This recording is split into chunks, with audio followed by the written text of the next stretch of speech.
मिनश्शैतानिर्रजीम बिस्मिल्लाहिर्रहमानिर्रहीम। मैं Mohammad bin Shaikh, teacher higher secondary school Faizal. आज मैं 11वीं जमात के तलबा व तालिबात को उर्दू किताब बहरिस्तान उर्दू से मीर हसन की मसनवी सहरुल बयान की 8वीं कड़ी पढ़ाऊँगा। तो प्यारे बच्चों, कैसे हो आप? उम्मीद है कि ठीक ठाक होंगे, खुश खुरम होंगे। आज हम मसनवी सहरुल बयान की 8वीं कड़ी पढ़ेंगे। तो शुरू करते हैं। वो लबरेज जो नहर थी जा बजा, सो आंखों को वो रह गई डुबडुबा। वो लबरेज जो नहर थी जा बजा, जो नदी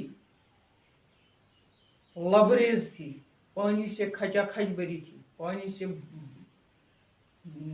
साहिल तक भरी हुई थी जगह जगह, सो आंखों को रह गई वो डुबडुबा। उसका पानी सूख गया है और उसकी आंखें, लगता है जिस तरह आंखें सूख जाती हैं इसी तरह वो भी सूख गई है, लगती है इसकी आंखें सूख गई। उछलते थे फवारे जो इसके वहां, गया सब निकल इसका ताबूत वहां।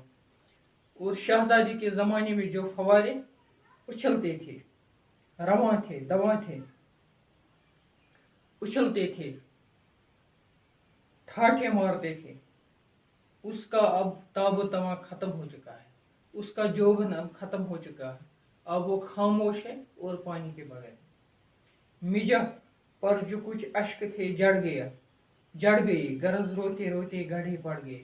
मिजा पलकों पर जो कुछ अश्क थे, जो कुछ आंसू थे, वो जड़ गए, सब निकल गए, सब गिर गए, सब जड़ गए। गरज रोते रोते गढ़े पड़ गए, और रोते रोते उस जगह इन सुराखों पर गढ़े पड़ गए, यानी वो खुश्क पड़ गए हैं, वो खाली पड़ गए। हुआ हाल चश्मों का यहाँ तक तबाह, किया रख्त पानी ने अपना सियाह।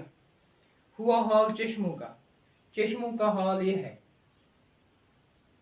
कि इतना तबाह हो गया है कि पानी ने अपना रखत, अपना लिबास तब्दील किया है और वो काला हो गया है। यानी इसका मतलब यह है कि चश्मों का पानी मातम की वजह से काला हो गया है। तो ये था आज का सबक। कल दोबारा हम दूसरा सबक लेकर आएंगे। तब तक के लिए खुदा हाफिज़। अस्सलाम वालेकुम।